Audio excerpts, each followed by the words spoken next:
अब गौर करिए कि आज ये हिंदुत्व की ताकतें हिंदू राष्ट्र के जरिए और हिंदू राष्ट्र के नाम पर इख्तिदार पर आना इनका मकसद है।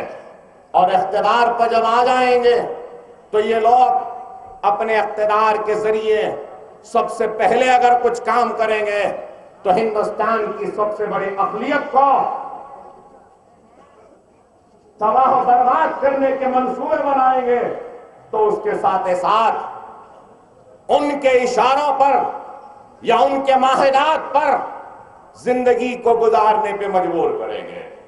कि गुजरात के फसादात के बाद क्या हुआ, गुजरात के फसादात के तबाह बर्बाद, मुसलमान जब हालात सही होने के बाद अपने घर, अपने गांव, अपने जमीन पर लौट कर आना चाहता था तो गांव के सरहद पर उसको रोककर उससे माहिदात पे दस्तखत करवाए गए और ये करवाया गया कि तुम मुसलमान अगर गांव में आएगा, अपने जमीन पर सिंचाई करेगा, अनाज बोएगा और अगर अपने घर में रहेगा तो तू इस कागज पे दस्तखत कर कि तेरे महल्ले में जो मस्जिद है इससे बड़ा आवाज अदा नहीं होगी।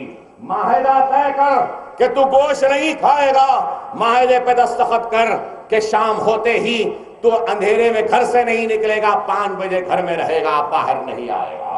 और ऐसे कई माहिदात थे। तो ये लोग आए, वही इरादा, वही मंसूबा रख कर आगे बढ़ते हैं और हमको आज दबाना चाहते हैं और खौफ में हमको जिंदगी गुजारने पर मजबूर करना चाहते हैं। तो ऐसे हालात में आपको और हमको ये गौर करना होगा कि हमारे ऊपर एक बहुत भारी जिम्मेदारी है। और वो जिम्मेदारी ये है कि मुस्तकबिल को देखें और आने वाले हालात को देखें तो आने वाले हालात बड़े ही खतरनाक हैं और इन हालात के लिए हमको मुनज़्ज़म होना होगा, मुत्तहिद होना होगा, अपने इत्तेहाद के जरिए इन हालात का मुकाबला करना होगा। न सिर्फ इन हालात का मुकाबला करना होगा, बढ़ के संघ परिवार, बीजेपी, आरएसएस और जितने हिंदुत्व ताकतें हैं इनके बढ़ते हुए कदमों को रोकना होगा, इनको शिकस्त देना होगा।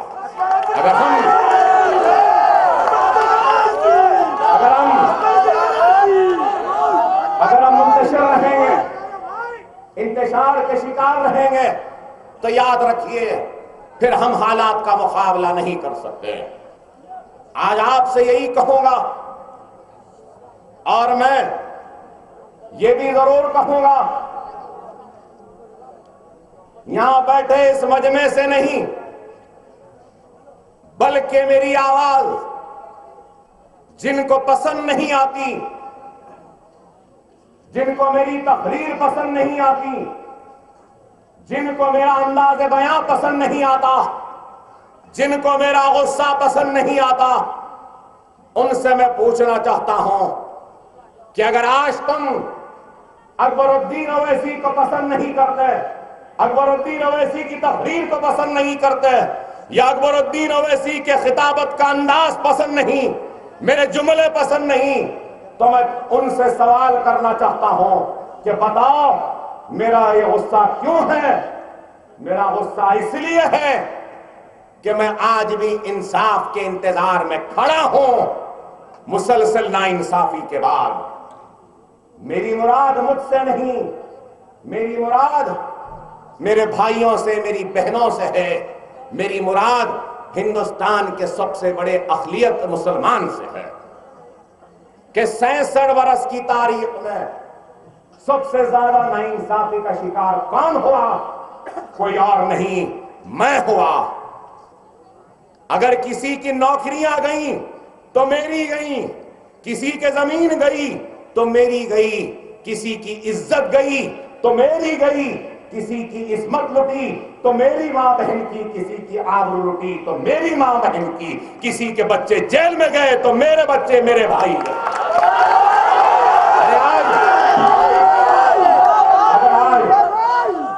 अगर आज कोई मेरी आवाज को दबाना चाहता है तो मुझसे मुकाबला करने के बजाय तुम हिंदुस्तान की सबसे बड़ी अक़लियत मुसलमान को इंसाफ दे दो, हक दे दो, उनको उनकी नौकरियां दे दो, उनकी बेरोजगारी को दूर करो और तुम उनकी लुटी हुई इस्मत और आबरू पर उन लूटने वाले जालिमों को सजा दे दो, तो खुद ब खुद अकबर ओवैसी की आवाज खत्म हो जाएगी, दब जाएगी। लेकिन ये लोग हमको इंसाफ देना नहीं चाहते हैं, और इंसाफ के लिए अगर हम उठ के खड़े होते हैं तो हमको डराया जाता है, हमको धमकाया जाता है कि हम इंसाफ के लिए आवाज ना उठाए। अरे मेरे भाई, अगर कोई मेरा मुखालिफ है, ठीक है, उसको हक है, इख्तियार है, लेकिन ये जरूर कहूंगा, अगर कोई पूछना चाहता है कि अकबरुद्दीन ओवैसी ने क्या किया, अकबर ओवैसी ने इतने बरस में क्या किया, खैर उसकी तो तवील फेरिस्त है, फेरिस्त आने वाले वक्त में आपके सामने बयान करूंगा, मगर ये बात तो जरूर कहूंगा कि आज चंद्रायन गुट्टे के हलके के लोगों ने हिंदुस्तान को यह पैगाम दे दिया अकबरुद्दीन ओवैसी के जरिए कि आज तक हम सुनते थे, अब हम सुनाने निकले हैं, और बता दिया। अगर कोई पूछता है कि अकबर ओवैसी ने क्या किया, अरे अल्हम्दुलिल्लाह पैगाम दे दिया इस मुल्क को कि हम भी हलक में जबान रखते हैं, बोलना हमको भी। ये काम आज मैं बुरा क्यों दिखता हूं, तकलीफ क्यों है? अब तक ये सुनाते थे, हम सुनते थे, चंद्रायन गुट्टे से एक जुनूनी दीवाना निकल गया, सुनाने तो सुन नहीं सके। इनको हैरत है कि ऐसा भी कोई बोल सकता है। अरे बाबा, ये तो शुरुआत है, इब्तिदाए इश्क है, आगे आगे देखो होता है क्या। लेकिन आज मैं आपसे बात कहूंगा, अगर कोई ये समझ रहा है कि मजलिस कमजोर हो जाएगी, जेलों में जाकर या मुकदमों को लेकर, तो वह अहमकों की दुनिया में रहने वाले नासमझ लोग हैं। जेल से हमारा तो नस्ल दर नस्ल का रिश्ता है। ये नौजवान यहां खड़े हैं, शायद ये तारीख मजलिस से वाकिफ नहीं। अल्लाह अगर इस रियासत नगर के जमीन के कंकरों को दबान देगा, तो ये कंकर गवाही देंगे और कहेंगे कि ये वही सरजमीन है जहां से मजलिस के अहिया की बुनियाद रखी गई थी।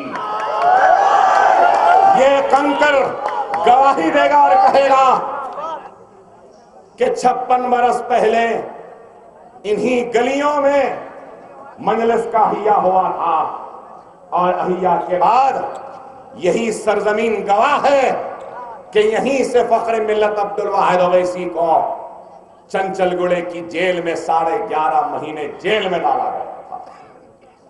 11.5 महीने जेल में थे, मजलिस खत्म नहीं हुई। 14 मरतबा सालार जेल गए, मजलिस खत्म नहीं हुई। अब आज हम जा रहे हैं, तब भी मजलिस खत्म होने वाली नहीं है। मजलिस और मजबूत होगी और ताकतवर होगी और मजलिस और आगे बढ़ेगी। लेकिन जो लोग जिनको हम पसंद नहीं आते, या हमारे जुमले, हमारी तकरीर पसंद नहीं आती, मेरा उनसे सवाल है, और उन लोगों से भी मेरा सवाल है जो लोग भारतीय जनता पार्टी या नरेंद्र मोदी को ओढ़ देना चाहते हैं। मेरा उनसे सवाल है, हमको गिरफ्तार करें, हमको गिरफ्तार करें, असद साहब को गिरफ्तार करें, गिरफ्तार थे, जेल में थे, तो हमको संगारेड्डी लाए, वारंट है कह के असद साहब को गिरफ्तार करे। हमारा कसूर क्या था? हमारा कसूर क्या था? संगारेड्डी मेदक में मुतंगी और रुद्रारम की मस्जिद को शहीद कर रहे थे, तो हम आगे बढ़ के जाके मस्जिद को शहीद होने से रोके, रुकवाया, और जितनी मस्जिद शहीद हुई थी वहां खड़े रहकर उस मस्जिद को दोबारा तामीर करवाया।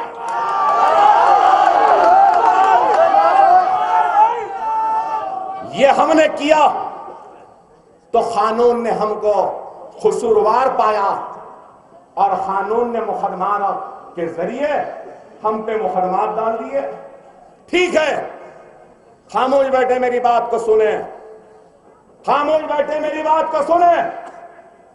मेरा सवाल है हिंदुस्तान के वो बीजेपी वालों से, संघ परिवार वालों से और सेकुलर जहन रखने वालों से, मस्जिद मेरी, इबादतगाह मेरी मस्जिद शहीद हो रही थी, मैं जाकर बचाता हूं तो मुझे मुकदमा डाला जाता है, जेल में भेजा जाता है। मैं पलट के सवाल करता हूं, मैं पलट के सवाल करता हूं, बाबरी मस्जिद को शहीद करने वालों को गिरफ्तार करे, वहां पे जहर उगलने वालों को गिरफ्तार करे, एक धक्का दो, बाबरी मस्जिद को गिरा दो बोले, कोबरा इंकशाफ हुआ, क्या बातें आई, ट्रेनिंग दी गई, बम लगाए गए, बाबरी मस्जिद गिराई गई, शहीद की गई। अरे मैं नाइंसाफी की बात करता हूं तो मुझे जेल में डालते हैं ना, तो इंसाफ करने वालों, मेरा तुमसे सवाल है कि बाबरी मस्जिद को शहीद करने के लिए जमा हुए, इश्तिहार अंगेज तकरीर करे, जहर उगलते गए, मस्जिद को एक दिन और एक रात तक गिराते रहे, गिरा दिए, मूर्ति बिठा दिए और घंटियां बजा के पूजा शुरू करवा दिए, और उसके बाद आज 92 से लेके 2014 का साल चल रहा है। इतने बरस में मैं पूछना चाहता हूं, कितनों को गिरफ्तार किया, कितनों को जेल में डाला, कितनों पर मुकदमे डाले? क्या मेरी बात सही है या नहीं है बताओ, मैं पूछना चाहता हूं। मैं बोलूं तो बोलेंगे अकबर ओवैसी जहर उगलता है। बताओ सेकुलर जहन रखने वालों, हिंदुस्तान के शहरियों, एक सेकुलर जहन रखने वाला ये मुसलमान अकबरुद्दीन ओवैसी सवाल करता है, बाबरी मस्जिद की जगह अगर कोई मंदिर होती, कोई गुरुद्वारा होता या कोई गिरजा होता, अगर वो गिर जाता तो क्या हिंदुस्तान इसी तरीके से खामोश रहता? मस्जिद की जगह मंदिर होती तो खामोश बैठते। तो फिर ये नाइंसाफी हमारे साथ क्यों? यही बात है कि मजलिस बुरी दिखती है, अकबर ओवैसी बुरा दिखता है। हमारी मस्जिद शहीद हुई, हमारे सरों और सीनों पे गोलियां चलाई गई, ताड़ा के नाम पे जेल में डाल दिया गया, बंबई गुजरात में नस्लकशी का फिसाद कर दिया, उसके बाद बम धमाके हुए, बम धमाके हुए, मासूम लोगों की जानें गई। हम मजम्मत करते हैं, मजम्मत करते रहेंगे, हर हिंदुस्तानी को मजम्मत करनी चाहिए। लेकिन मेरे भाई, मैं पूछना चाहता हूं इस मुल्क के सेकुलर जहन रखने वालों से, पूछना चाहता हूं कि कितने लोगों को ना सजा हुई, नहीं जेलों में डाला गया। अरे मैं ये भी कहूं तो क्या गलत होगा कि बाबरी मस्जिद की हिफाजत का वादा सुप्रीम कोर्ट में किया हुकूमत ने,